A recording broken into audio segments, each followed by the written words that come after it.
ഇപ്പം നിൻ്റെ കഴിവിൽ കവിഞ്ഞ കാര്യങ്ങൾ നീ ആഗ്രഹിക്കരുതെന്ന് പറയും.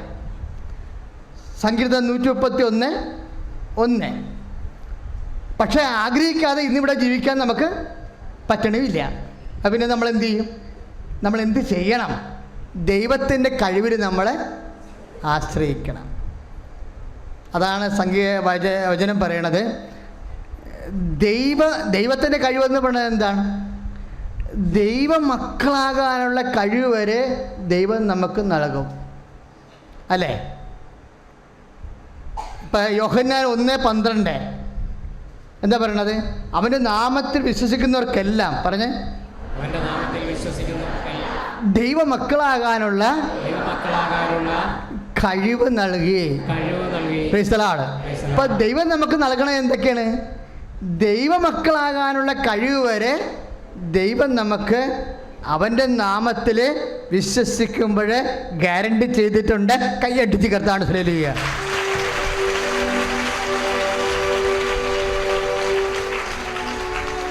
ഹല്ലേലൂയ, ഹല്ലേലൂയ.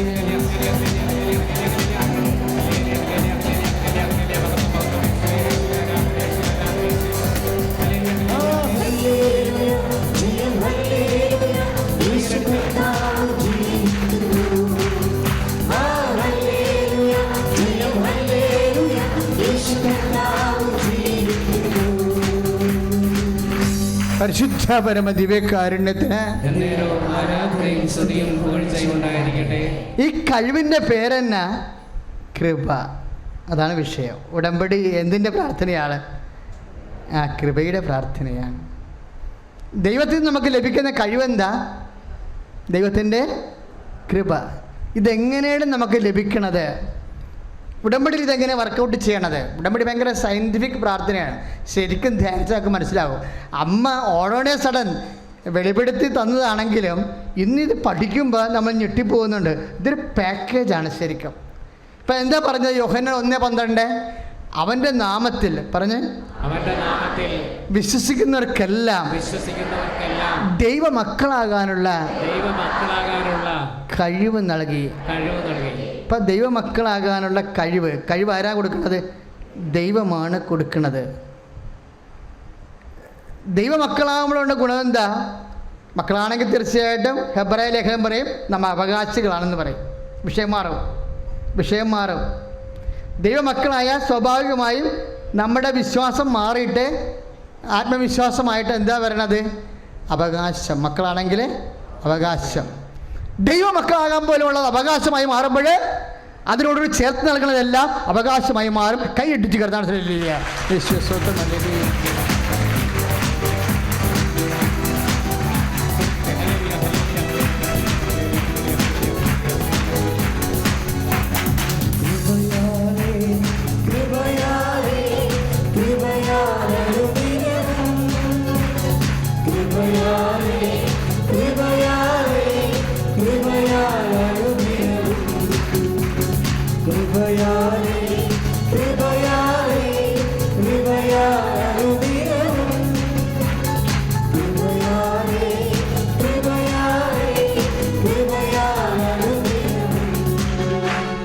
പരിശുദ്ധ പരമ ദിവ്യകാരുണ്യത്തിന്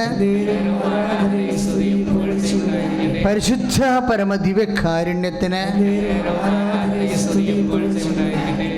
ഇപ്പം ദൈവമക്കളാകാൻ എപ്പോഴാണ് നമുക്ക് കൃപ ലഭിക്കണത്?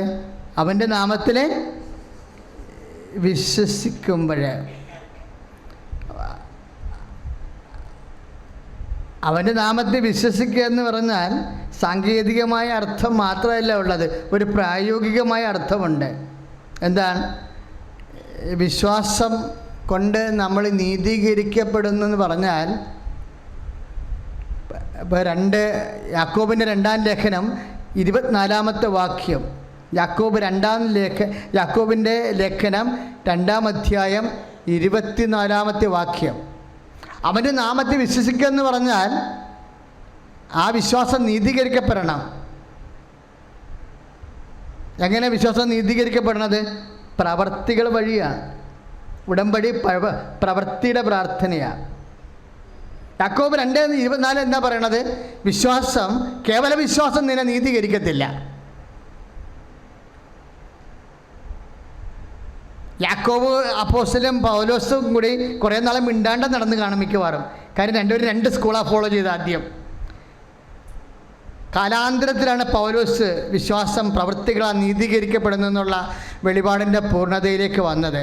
ആദ്യം അബ്രാഹാം അവൻ്റെ വിശ്വാസം നീതീകരിക്കപ്പെട്ടു എന്നുള്ള സ്കൂളാണ് യാക്കോബ് പൗലോസ് ഫോളോ ചെയ്തത്.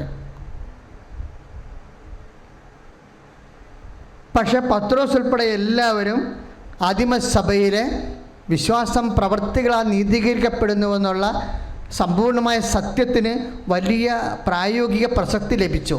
അപ്പോൾ പിന്നീട് സുവിശേഷം ഫോളോ ചെയ്യണ എന്താ?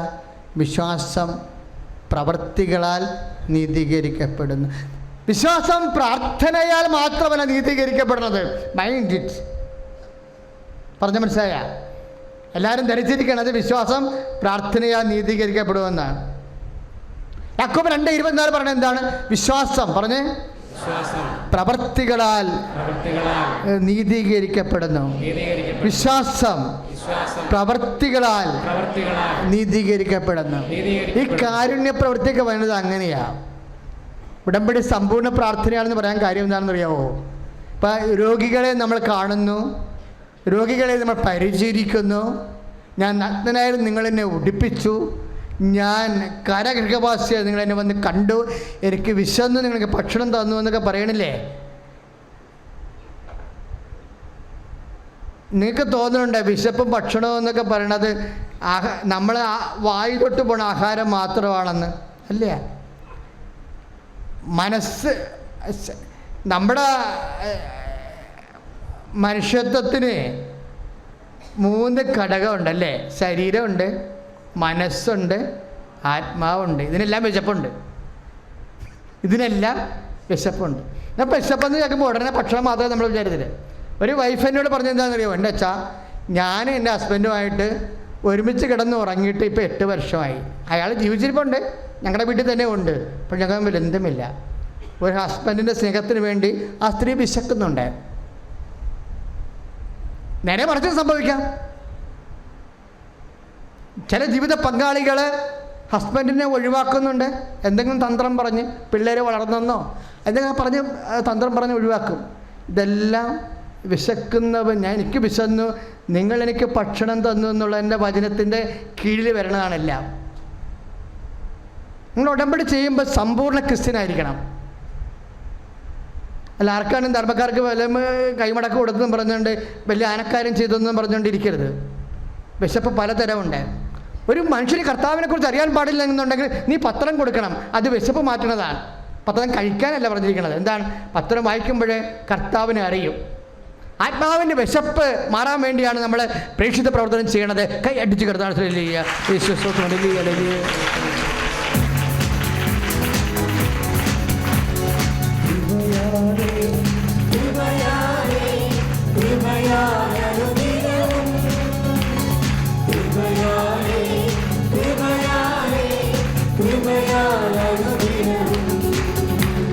പരിശുദ്ധ പരമദിവ്യ കാരുണ്യത്തിന്. എൻ്റെ പേര് രാജി കുര്യൻ. ഞാൻ നീലീശ്വരം കരേറ്റമാത ആശ്രമ ഇടവക ദേവാലയത്തിൽ നിന്ന് വരുന്നു. ഇതെൻ്റെ ഹസ്ബൻഡ് ബിജു പോൾ. ആൾ സൗദിയിൽ വർക്ക് ചെയ്യുന്നു. ഞാൻ ഉടമ്പടി എടുത്തത് 2022 മെയ്യിലാണ്. അത് കഴിഞ്ഞ് 2 വർഷം കഴിഞ്ഞ് എനിക്ക് പുതുക്കാൻ സാധിച്ചില്ല. 2 വർഷം കഴിഞ്ഞാണ് എനിക്ക് 3ാമത്തെ ഉടമ്പടി പുതുക്കിയത്. അതിന് കാരണമുണ്ടായിരുന്നു. ഞാൻ 2022 ഉടമ്പടി സ്റ്റാർട്ട് ചെയ്തിട്ട് പിന്നെ ജർമ്മൻ പഠിക്കാൻ പോയി. അപ്പോൾ എനിക്ക് അച്ഛൻ പറഞ്ഞിട്ടുണ്ട്, ഉടമ്പടി എടുത്തിട്ടുണ്ടെങ്കിൽ അത് പാലിക്കണം, പാലിച്ചില്ലെങ്കിൽ നിങ്ങൾ കൃപാസനത്തിൽ പോയി പണി വാങ്ങിക്കരുതെന്ന്. അതുകൊണ്ട് എനിക്ക് ഇതൊന്നും പാലിക്കാൻ ആ സമയത്ത് പറ്റാത്തതുകൊണ്ട് ഞാൻ ഉടമ്പടി സ്കിപ്പ് ചെയ്തു. അത് കഴിഞ്ഞ് ഇപ്പോൾ ഈ പരിശുദ്ധമായ അൾത്താരയിൽ പരിശുദ്ധ അമ്മയുടെയും തിരുക്കുമാരൻ്റെയും നടയിൽ ഈ സാക്ഷ്യം പറയാൻ എനിക്ക് അനുവദിച്ചതിന് ഞാൻ ഒത്തിരി നന്ദി പറയുന്നു. ഞാൻ 2024 ഒക്ടോബറിൽ 3ാം പ്രാവശ്യം പുതുക്കി കഴിഞ്ഞിട്ട് ഞാൻ ജർമ്മൻ എക്സാം എഴുതി കഴിഞ്ഞ് എനിക്ക് ഡേറ്റ് കിട്ടാനൊക്കെ ഒത്തിരി ബുദ്ധിമുട്ടായിരുന്നു. അപ്പോൾ ഞാൻ ഇവിടെ വന്ന് ഉടമ്പടി പുതുക്കിയപ്പോൾ മാതാവിനോട് ഞാൻ നന്നായി പ്രാർത്ഥിച്ചിരുന്നു. മാതാവേ, OET എഴുതിയിട്ട് എനിക്ക് എന്ത് ചെയ്താൽ കിട്ടിയില്ല. എനിക്കാണെങ്കിൽ യൂറോപ്പിൽ പോകാൻ ഒത്തിരി ആഗ്രഹമുണ്ട്, എൻ്റെ ഫാമിലിക്കും ആഗ്രഹമുണ്ട്. അപ്പോൾ എനിക്കിപ്പോൾ 45 വയസ്സായി. ഈ പ്രായത്തിൽ ജർമ്മൻ എക്സാം എങ്ങനെ എഴുതിയെടുക്കുമെന്ന് എനിക്ക് തന്നെ ഒരു ഐഡിയ ഇല്ലായിരുന്നു. അപ്പോൾ എൻ്റെ ഒരു കൂട്ടുകാരി പറഞ്ഞതനുസരിച്ചാണ് ഞാൻ ജർമ്മൻ പഠിക്കാൻ പോയത്. അവിടെ ചെന്ന് പഠിച്ചു തുടങ്ങിയപ്പോഴാണ് ഇത് ഇത്രയും ബുദ്ധിമുട്ടുള്ള ഒരു ഇതാണെന്ന് എനിക്ക് മനസ്സിലായത്. എങ്കിലും ഞാൻ മാതാവിൻ്റെ ഇവിടെ വന്ന് ഉടമ്പടി പുതുക്കിയപ്പോൾ ഞാൻ പറഞ്ഞു, മാതാവേ നീ എൻ്റെ കൂടെ ഉണ്ടെന്ന് അറിയുന്നതിന് ഉടമ്പടി പുതുക്കുമ്പോൾ അതിലെനിക്ക് മാതാവോ കൊടയോ എന്തെങ്കിലും എനിക്ക് പിടിക്കാനുള്ള ഒരു അവസരം കിട്ടണമെന്ന് ഞാൻ മുട്ടിപ്പായിട്ട് മാതാവിനോട് ഞാൻ പ്രാർത്ഥിച്ചു. ആ തവണ 3ാമത്തെ ഉടമ്പടി പുതുക്കാൻ വന്നപ്പോൾ എനിക്ക് മാതാവിനെ കിട്ടിയില്ലെങ്കിലും കൊട പിടിച്ച് മാതാവിനെ കൊണ്ടുപോരാനുള്ള ഭാഗ്യം എനിക്ക് ലഭിച്ചു. അപ്പോൾ എനിക്ക് ഉറപ്പായി ഞാനിനി എക്സാം എഴുതി കഴിഞ്ഞാൽ ഞാൻ എന്തായാലും പാസ്സാവും, മാതാവ് എൻ്റെ കൂടെയുണ്ട്, എന്നെ കൈവിടില്ലെന്ന്. അത് കഴിഞ്ഞ് ഞാൻ എക്സാമിന് ഡേറ്റ് എടുക്കാൻ നോക്കിയിട്ട് എനിക്ക് എന്ത് ചെയ്താൽ ഡേറ്റ് കിട്ടുന്നില്ല. അങ്ങനെ കുറച്ച് നാളത്തെ പരിശ്രമത്തിന് ശേഷം എനിക്ക് കൊച്ചിയിൽ ഡേറ്റ് കിട്ടി. ഞാൻ B2ൻ്റെ എക്സാം എഴുതാൻ വേണ്ടി ചെല്ലുമ്പോൾ ഞാൻ പ്രാർത്ഥിച്ചു, മാതാവേ ഇവിടെ എനിക്ക് മാതാവിൻ്റെ സാന്നിധ്യം അനുഭവപ്പെടണം. എൻ്റെ എക്സാമിനറായിട്ട് വരുന്ന ആൾ ഒരു ഗ്രേ കളർ ഡ്രസ്സോ അല്ലെങ്കിൽ ആളുടെ പേരിലോ എന്തെങ്കിലും ഒരു വ്യത്യാസം ഉണ്ടാവണമെന്ന്. ഞാൻ അവിടെ നോക്കിയപ്പോൾ ഗ്രേ കളറുള്ള ആരെയും കണ്ടില്ല. അപ്പോൾ എനിക്ക് ടെൻഷനായി. അത് കഴിഞ്ഞ് ഞങ്ങൾക്ക് കൊച്ചിയിൽ ഓരോ ഗ്രൂപ്പുണ്ട്. അപ്പോൾ ഞാൻ നോക്കിയപ്പോൾ എൻ്റെ ഗ്രൂപ്പിൻ്റെ അവിടെ നിൽക്കണ ആ എക്സാമിനർ ഒരു ആഷ് കളറ് ടോപ്പും ആഷ് കളറ് ജീൻസും ഇട്ട് നിൽക്കുന്നു. അപ്പോൾ എനിക്ക് സമാധാനമായി, മാതാവ് എൻ്റെ കൂടെ ഉണ്ടെന്ന്. അത് കഴിഞ്ഞ് ഞാൻ എക്സാം ഹാളിൽ കയറി. അപ്പോൾ ആ എക്സാമിനർ പേര് പറയുന്നു മേരിക്കുട്ടി എന്ന്. അപ്പോൾ എനിക്ക് ഉറപ്പായി മാതാവ് എൻ്റെ കൂടെയുണ്ട്, ഈ തവണ എനിക്ക് പാസ്സാകാൻ സാധിക്കുമെന്ന്. അങ്ങനെ ഞാൻ എക്സാമിന് കയറി അവിടെ ഇരുത്തി കഴിഞ്ഞപ്പോൾ ഞാൻ എൻ്റെ ചുരിദാറിൻ്റെ ഷാളിൽ കുറച്ച് ഉപ്പ് വെച്ചിട്ട് പോയിരുന്നു. അത് ഞാൻ ആരും കാണാതെ ഞാൻ സൈഡിലിരുന്ന് ആ ഉപ്പ് ഇട്ടു. മാതാവിനോടും ഈശോയോടും ഒത്തിരി പ്രാർത്ഥിച്ചു. അത് കഴിഞ്ഞ് ഞാൻ എക്സാം എഴുതാൻ ക്വസ്റ്റ്യൻ പേപ്പർ തുറന്നു നോക്കിയപ്പോൾ എനിക്ക് സത്യം പറഞ്ഞാൽ അതിലധികം ഒന്നും അറിയുന്നതൊന്നും ഇല്ലായിരുന്നു. അപ്പം ഞാൻ പറഞ്ഞു, മാതാവേ നീ കൂടെയുണ്ട്. എന്നിട്ട് ഞാൻ എല്ലാ ക്വസ്റ്റ്യൻ പേപ്പറും എഴുതി കഴിഞ്ഞ് ഞാൻ കുരിശ് വരച്ച് എല്ലാ ക്വസ്റ്റ്യൻ്റെയും നേർക്ക് കുരിശ് വരച്ച് നിന്നു. അത് കഴിഞ്ഞ് റിസൾട്ട് വരാറായി. എനിക്ക് പക്ഷേ ടെൻഷനൊന്നും ഉണ്ടായില്ല, കാരണം മാതാവിൻ്റെ സാന്നിധ്യം അനുഭവപ്പെടുന്നതുകൊണ്ട് ഈ തവണ ഞാൻ പാസ്സാവുമെന്ന് എനിക്ക് ഉറപ്പുണ്ടായിരുന്നു. ഞാൻ ഹസ്ബൻഡിനോടും പറഞ്ഞു, ഞാൻ എന്തായാലും പാസ്സാവും, എനിക്ക് ടെൻഷനില്ല, മാതാവ് എൻ്റെ കൂടെ ഉണ്ടാവുമെന്ന്. ആളാണ് ആദ്യമായിട്ട് എന്നോട് പറഞ്ഞത് കൃപാസനമുണ്ട്, കൃപാസനത്തിൽ പോയി പ്രാർത്ഥിക്കാമെന്നൊക്കെ. അത് കഴിഞ്ഞ് റിസൾട്ട് വന്നു, ഞാൻ പാസ്സായി. അങ്ങനെ എൻ്റെ പ്രോസസ്സിങ് എല്ലാം തുടങ്ങിയപ്പോഴും അവിടെയും എല്ലാവരുടെയും വരും, എൻ്റെ മാത്രം ലാസ്റ്റാവും. അപ്പോൾ ഞാൻ വിചാരിക്കും, മാതാവേ നീ എൻ്റെ കൂടെ ഉണ്ടെന്ന് എനിക്ക് ഉറപ്പായി, അതുകൊണ്ടല്ലേ എന്നെ മാത്രം ഇങ്ങനെ വേർത്ത് പിടിച്ച് നിർത്തണേ എന്നുള്ളത്. അത് കഴിഞ്ഞു. എൻ്റെ കൂടെ പോകാനിരുന്ന 4 പേരുണ്ടായിരുന്നു. അതിൽ എൻ്റെ ഈ കൂട്ടുകാരി ഉണ്ടായിരുന്നു. അവരെല്ലാവരും കയറിപ്പോയി. അപ്പോൾ എനിക്ക് മാനുഷികമായ ചിന്ത വന്നു, എന്നെ മാതാവ് കൈവിട്ടെന്ന് തോന്നുന്നു, ഞാൻ മാത്രം ഇവിടെ ബാക്കിയായിന്ന്. പക്ഷേ എന്നാലും എനിക്കൊരു ധൈര്യമുണ്ടായിരുന്നു. പണ്ട് കാലത്താണെങ്കിൽ ഞാൻ ഭയങ്കരമായിട്ട് ടെൻഷൻ അടിക്കുന്ന ആളായിരുന്നു. പക്ഷേ ഇപ്പോൾ എനിക്ക് ടെൻഷൻ ഉണ്ടെങ്കിലും അതിനെ തരണം ചെയ്യാനുള്ള ഒരു ശക്തി എനിക്ക് മാതാവ് തരുന്നുണ്ടായിരുന്നു. അങ്ങനെ എനിക്ക് ആദ്യം വിസയ്ക്ക് ഡേറ്റ് കിട്ടി. എനിക്ക് ഡേറ്റ് കിട്ടിയപ്പോൾ മറ്റുള്ളവർക്കൊക്കെ 15ഉം 20ഉം ദിവസം കഴിഞ്ഞപ്പോൾ വിസ വന്നു. എനിക്കാണെങ്കിൽ വിസ വരുന്നില്ല. എനിക്ക് 45ാമത്തെ ദിവസമാണ് വിസ കിട്ടിയത്, അതായത് ഇന്നലെ. അപ്പോൾ ഞാൻ പാസ്പോർട്ട് സമർപ്പിക്കാൻ പോയപ്പോൾ ഞാൻ മാതാവിനോട് പ്രാർത്ഥിച്ച്, കാശ് രൂപം 25ാമത്തെ പേജിൽ എൻ്റെ പാസ്പോർട്ട് അടിച്ച് വരണമേ എന്ന് പറഞ്ഞ് പ്രാർത്ഥിച്ചുകൊണ്ടിരുന്നു. പക്ഷേ ഇന്നലെ വിസ വന്നു കഴിഞ്ഞപ്പോൾ സാധാരണ അവർ വീട്ടിൽ വന്ന് കൊറിയർ കൊടുക്കുകയാണ് പതിവ്. എന്നോട് ഒരു 1:55 ആയപ്പോൾ അവർ വിളിച്ചിട്ട് പറഞ്ഞു, നിങ്ങൾ കാലടിയിൽ അവിടെ വരണമെന്ന്. അത് കൊണ്ടുവന്ന് തരുന്ന ആൾ സിക്കാണ്, അതുകൊണ്ട് വിസ ആയതുകൊണ്ട് ഇവിടെ വെക്കാൻ പറ്റില്ല, അതുകൊണ്ട് പെട്ടെന്ന് വരാൻ പറഞ്ഞു. അപ്പം ഞാൻ നോക്കിയപ്പോൾ 1:55. അപ്പോൾ ഞാൻ അവിടെ ചെല്ലുമ്പോൾ ഏകദേശം 2:15, 2:20 ആവും. അപ്പോൾ അതിൻ്റെ അടുത്ത് തന്നെ ഒരു പള്ളിയുണ്ട്. അപ്പോൾ ഞാൻ അതൊക്കെ പ്ലാൻ ചെയ്താണ് ഇവിടുന്ന് പോകുന്നത്. അങ്ങനെ ഞാൻ അവിടെ ചെന്ന് പാസ്പോർട്ട് വാങ്ങിച്ചു. ഞാൻ ഹസ്ബൻഡിനോട് പറഞ്ഞു, നമുക്ക് ഇവിടെ വെച്ച് തുറക്കണ്ട, നമുക്ക് ഏതെങ്കിലും ഒരു പള്ളി പോവാം. കാലടിയിൽ തൊട്ടിപ്പുറത്ത് ഒരു പള്ളി ഉണ്ടായിരുന്നു. ഞാനും ഹസ്ബൻഡും അവിടെ പോയി പ്രാർത്ഥിച്ച് കഴിഞ്ഞിട്ട് ഞാൻ കറക്റ്റ് മാതാവിൻ്റെ ഗ്രോട്ടോയുടെ മുൻപിൽ 2:30 ആയപ്പോൾ ഞാൻ ഹസ്ബൻഡിൻ്റെ കയ്യിൽ പാസ്പോർട്ട് കൊടുത്തിട്ട് പറഞ്ഞു, ഓപ്പൺ ചെയ്ത് നോക്ക്, വിസ വന്നിട്ടുണ്ടോ ഇല്ലയോ എന്ന്. അപ്പോൾ ആൾ പറഞ്ഞു വിസ വന്നിട്ടുണ്ടെന്ന് പറഞ്ഞു. അപ്പോൾ ഞാൻ പെട്ടെന്ന് നോക്കി 25ാമത്തെ പേജിലാണോ വിസ അടിച്ചിരിക്കണതെന്ന്. അപ്പോൾ ഞാൻ നോക്കിയപ്പോൾ 25-ലല്ല 7ാമത്തെ പേജിലാണ് എൻ്റെ വിസ അടിച്ച് വന്നിരിക്കുന്നത്. അപ്പോൾ ഞാൻ പെട്ടെന്ന് എൻ്റെ മനസ്സിലോട്ട് ഓർമ്മ വന്നു, മാതാവിൻ്റെ പ്രത്യക്ഷീകരണ ഡേ ഒരു 7-ാം തീയതിയും പ്രത്യക്ഷപ്പെട്ട സമയം 2:30 അപ്പോൾ ഇത് മാതാവിൻ്റെ തന്നെ പ്രവൃത്തിയാണെന്ന് എനിക്ക് ഉറച്ച ബോധ്യം വന്നു. ഞാൻ അവിടെ നിന്ന് മാതാവിന് നന്ദി പറഞ്ഞു. ഞാൻ പറഞ്ഞു, മാതാവേ, ഞാൻ നിൻ്റെ അടുത്ത് പറഞ്ഞിട്ടല്ലാതെ ഞാൻ വേറെ ആരുടെ അടുത്തും പറയില്ല എനിക്ക് വിസ കിട്ടിയ കാര്യം. ഞാൻ ഹസ്ബൻഡിനോട് പറഞ്ഞു, നമുക്ക് നാളെ തന്നെ രാവിലെ നമുക്ക് കൃപാസനത്തിൽ പോവാം, അവിടെ ചെന്ന് മാതാവിൻ്റെ അടുത്ത് ഞാൻ സാക്ഷ്യപ്പെടുത്താമെന്ന് ഞാൻ പറഞ്ഞിട്ടുള്ളത്. അത് കഴിഞ്ഞിട്ട് നമുക്ക് മറ്റുള്ളവരോട് പറഞ്ഞാൽ മതി എന്ന് പറഞ്ഞു. ആളും സമ്മതിച്ചു. അങ്ങനെ ഞങ്ങൾ ഇന്ന് രാവിലെ 5:30 ആയപ്പോൾ അവിടെ നിന്ന് പോന്നു. ഇത്രയും വലിയ അനുഗ്രഹം നൽകിയ മാതാവിനും തിരുക്കുമാരനും 1000 നന്ദി. അതുപോലെ തന്നെ എൻ്റെ ഹസ്ബൻഡ്, ഞങ്ങൾ ഫാമിലി ആയിട്ടായിരുന്നു അവിടെ സൗദിയിൽ. 2021 കോവിഡ് വന്നപ്പോൾ ആൾക്ക് ജോലി വേറൊരു സ്ഥലത്തായതുകൊണ്ട് ഞാനും പിള്ളേരും നാട്ടിലോട്ട് വന്നു. അത് അത്ര നാൾ ഫാമിലി ആയിട്ട് താമസിച്ചിട്ട് പിന്നെ ഒറ്റയ്ക്ക് താമസിക്കുക എന്ന് പറഞ്ഞാൽ ആൾക്ക് ഭയങ്കര ബുദ്ധിമുട്ടായിരുന്നു. പിന്നെ ജോലിയിലുള്ള പ്രഷറും കാര്യങ്ങളും ഓരോന്നും എന്നെ വിളിച്ചു പറയുമ്പോൾ എനിക്ക് ഉത്തരം കൊടുക്കാൻ ഒന്നും ഉണ്ടായിരുന്നില്ല. ഞാൻ മാതാവിനോട് പറയും, മാതാവേ, നീ തന്നെ തുണയായിരിക്കണമേ, അദ്ദേഹത്തിന് അവിടെ പിടിച്ചു നിൽക്കാനുള്ള ശക്തിയും കരുണയും കൊടുക്കണമേ എന്ന്. അങ്ങനെ ജോലിയിൽ പ്രശ്നങ്ങളുണ്ട്, ജോലി ഇടയ്ക്ക് പോകും. പക്ഷെ അവിടെയെല്ലാം മാതാവിൻ്റെ കരങ്ങൾ അദ്ദേഹത്തിൻ്റെ കൂടെ ഉണ്ടായിരുന്നു. ജോലി പോയപ്പോഴും അടുത്ത ജോലി കിട്ടാനായാലും ഒന്നും പ്രത്യേകിച്ച് ബുദ്ധിമുട്ടൊന്നും ഉണ്ടായിരുന്നില്ല. അതുപോലെ തന്നെ ചെറുതും വലുതുമായ ഒത്തിരി അനുഗ്രഹങ്ങൾ ഞങ്ങളുടെ ജീവിതത്തിൽ ഈശോ തന്നിട്ടുണ്ട്. എല്ലാത്തിനും ദൈവത്തിന് നന്ദി. പിന്നെ പ്രേക്ഷിത പ്രവർത്തനമായിട്ട് ഞാൻ ചെയ്യുന്നത്, ഇവിടെ നിന്ന് കിട്ടുന്ന പത്രം പള്ളിയിൽ പോകുമ്പോൾ എല്ലാവർക്കും കൊടുക്കും. അത് ഞാൻ തലേ ദിവസം തന്നെ എടുത്തു വെച്ച് ഓരോന്നോരോന്നായി എടുത്തു വെച്ച് ഓരോന്നിലും കുരിശ് വരച്ച്, മാതാവേ, ഈ പത്രം കിട്ടുന്നവരെ അനുഗ്രഹിക്കണമേ എന്ന് പ്രാർത്ഥിച്ചുകൊണ്ട് ഞാൻ രാവിലെ ഞാനും അമ്മച്ചിയും എന്നും കുർബാനയ്ക്ക് പോകും. 5:30 കുർബാനയ്ക്ക് പള്ളിയിൽ ചെന്ന് ഈ പത്രം മുഴുവൻ ഞാൻ സമർപ്പിച്ച് പ്രാർത്ഥിക്കും. ഇത് കിട്ടുന്നവർക്ക് അവരുടെ ബുദ്ധിമുട്ടുകളിൽ മാതാവേ നീ തുണയായിരിക്കണമേ എന്ന് പ്രാർത്ഥിക്കും. എന്നിട്ട് പത്രം കൊടുക്കും. അത് കഴിഞ്ഞ് പിന്നെ എല്ലാ ബുധനാഴ്ച ദിവസവും 2 പൊതിച്ചോറ് വെച്ച് ഞങ്ങളുടെ അവിടെ നീലീശ്വരം കൊണ്ടു കൊടുക്കും. അതൊരു ചേട്ടൻ വന്ന് കളക്ട് ചെയ്ത് കൊണ്ടുപോകും ഒത്തിരി പേരുടെ.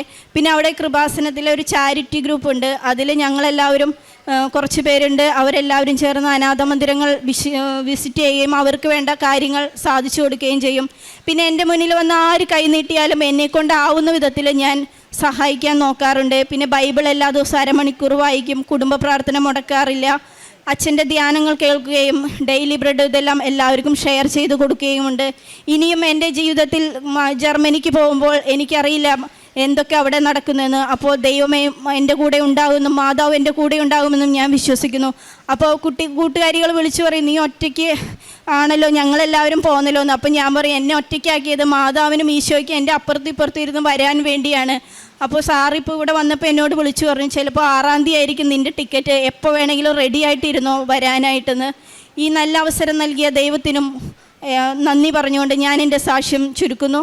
ഇനി നിങ്ങളുടെ എല്ലാവരുടെയും പ്രാർത്ഥന എനിക്ക് വേണമെന്ന് ഞാൻ യാചിക്കുന്നു. അതുപോലെ തന്നെ ഇവിടെ വന്ന് മാതാവിൻ്റെ അടുത്ത് മാധ്യസ്ഥം പ്രാർത്ഥിച്ച് നമ്മൾ എന്ത് പറഞ്ഞാലും മാതാവ് നമ്മളെ കേൾക്കും, നമ്മളെ കൈവിടില്ല. കുറച്ചൊക്കെ സഹനം തന്നാലും അതെല്ലാം നല്ലതിനാണെന്ന് പൂർണ്ണ വിശ്വാസത്തിൽ ഞാൻ വിശ്വാസം അർപ്പിക്കുന്നു. നന്ദി. മാതാവ് നൽകിയ എല്ലാ അനുഗ്രഹങ്ങൾക്കും മാതാവിനോട് ഞങ്ങൾ നന്ദി പറയുന്നു. എൻ്റെ പേര് സുചിത്ര. ഞാൻ കരുനാഗപ്പള്ളിയിൽ നിന്നാണ് വരുന്നത്. ഞാനിവിടെ ഉടമ്പടി എടുക്കുന്നത് ഓഗസ്റ്റ് 7-ാം തീയതിയാണ് ആദ്യമായി ഉടമ്പടി എടുക്കുന്നത്. ഞാനിവിടെ ഉടമ്പടി എടുക്കാൻ കാരണം തന്നെ നിൽക്കുന്ന എൻ്റെ അമ്മയ്ക്ക് വേണ്ടിയിട്ടാണ്. എൻ്റെ അമ്മ വളരെ ആക്റ്റീവായിട്ടുള്ള ഒരാളായിരുന്നു. പെട്ടെന്ന് ഒരു ദിവസം എൻ്റെ അമ്മയ്ക്ക് അതിശക്തമായ തലവേദന ഉണ്ടായി.